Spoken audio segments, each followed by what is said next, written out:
এই যে আমার বন্ধু সজীব, সে মঙ্গলী মেলায় বোরকা বেচে।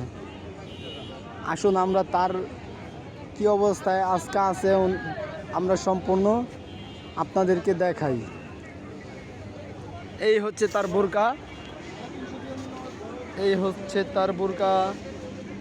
আস্তে আস্তে আস্তে সজীব ভাইয়ের এই তো লজ্জাবতীর মতো মুখটা ঢেকে রেখেছেন উনি।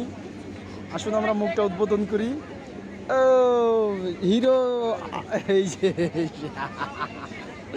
এই যে সজীব, এই সেই সজীব, এই যে তার কালেকশনগুলো, এই সেই তার কালেকশন। আর হচ্ছে গিয়া আমাদের এই যে সেই লোক বরিশাল থেকে আগত কুখ্যাত বিখ্যাত 4.5 মণ গোস কয় মন হইব জিগা? এ ভাই গোস কয় মন হইব? রুবেল ভাই গোস কয় মন হইব? এই যান আজকে পায়ে যাবেন গা ভাই, আজকে এটা পায়ে নেবেন যান। কত দিতে আমি